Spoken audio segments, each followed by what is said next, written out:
Hello friends, இன்றைக்கி நம்ம என்ன பார்க்க போகிறோன்னா நெல்லிக்காய் ஊறுகாய் தான். அதுக்கு ஃபர்ஸ்ட் நம்ம நெல்லிக்காவை இந்த மாதிரி நல்லா வாஷ் பண்ணி தண்ணி இல்லாமல் தொடச்சி வச்சுக்கோங்க.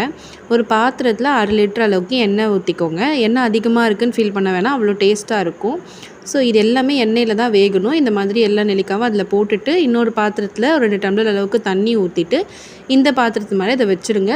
கேப் எதுவுமே இருக்கக்கூடாது, அந்த மாதிரி ஃபில் பண்ணிக்கோங்க. ஒரு 10 மினிட்ஸ் கழித்து பார்த்தீங்கன்னா இந்த மாதிரி நல்லா கொதிச்சிட்ருக்கும். இப்போ இதுக்கப்புறமா திருப்பி இதே மாதிரி நீங்கள் மூடி வச்சுருங்க. இன்னும் ஒரு 5 மினிட்ஸ் விடுங்க. அதுக்கப்புறம் பார்த்தீங்கன்னா நெல்லிக்காய் நல்லா வெந்திருக்கும். ஸோ நான் கட் பண்ணியே காட்டுறேன் அது எந்த அளவுக்கு சாஃப்டாக வந்திருக்குன்னு. இப்போ அந்த மேலே பாத்திரம் வைக்காமல் நீங்கள் ஒரு 10 மினிட்ஸ் நல்லா கொதிக்க விட்டுக்கோங்க. இப்போ இது நல்லா ஆறுனதுக்கப்புறமா நீங்கள் டேரெக்டாக ஹேண்ட்ஸ் யூஸ் பண்ணி இந்த உள்ளே இருக்க சீட்ஸை எடுக்கக்கூடாது. அந்த மாதிரி பண்ணிங்கன்னா ஊறுகாய் சீக்கிரம் கெட்டுடும். ஸோ அதனால் இந்த மாதிரி நீங்கள் கரண்டி வச்சு தான் ஒன்று ஒன்றா நீங்கள் எடுக்கணும். அதுக்கப்புறமா 2 ஸ்பூன் அளவுக்கு வெந்தயத்தை இந்த மாதிரி கோல்டன் ப்ரௌனாக வறுத்துக்கோங்க. இது கூடவே 2 ஸ்பூன் அளவுக்கு பெருங்காயத்தை சேர்த்து நல்லா ஃபைன் பவுடராக அரைச்சி எடுத்து வச்சுக்கோங்க.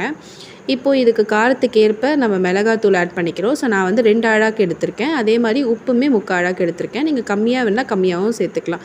இப்போ நம்ம வெந்தயம் அண்ட் பெருங்காயம் பவுட்ரு பண்ணி வச்சுருந்தோம்ல, அதையும் இது கூட சேர்த்து நல்லா மிக்ஸ் பண்ணி விட்டுக்கோங்க. இப்போ இந்த நெல்லிக்காயில் எல்லா சீட்ஸையும் எடுத்துகிட்டு அந்த எண்ணெயோடவே வச்சுருக்கேன். அதில் நம்ம கொஞ்சம் கொஞ்சமாக இந்த மிளகாத்தூள் அண்டு உப்பு, வெந்தயம், பெருங்காயம்லாம் போட்டிருந்தோம்ல, அதை ஆட் பண்ணி நல்லா மிக்ஸ் பண்ணி விட்டுக்கோங்க. கொஞ்சம் கொஞ்சமாக ஆட் பண்ணி மிக்ஸ் பண்ணி விட்டுக்கோங்க. எண்ணெய் தேவைப்பட்டால் விட்டுக்கலாம், அப்படி இல்லைன்னா வேண்டாம். அதில் இருக்க எண்ணெயே போதுமாக தான் இருக்கும். ஸோ எண்ணெய் அதிகமாக இருந்துச்சுன்னா சீக்கிரம் கெட்டு போகாமல் இருக்கும். இப்போ நம்ம நெல்லிக்காய் ஊறுகாய் ரெடி ஆகிடுச்சு. ஸோ நீங்களும் இதே மாதிரி ட்ரை பண்ணி பார்த்துட்டு கமெண்ட் பண்ணுங்கள், லைக் பண்ணுங்கள், ஷேர் பண்ணுங்கள், சப்ஸ்கிரைப் பண்ணுங்கள். தேங்க்ஸ் ஃபார் வாட்சிங். டடா பாய்.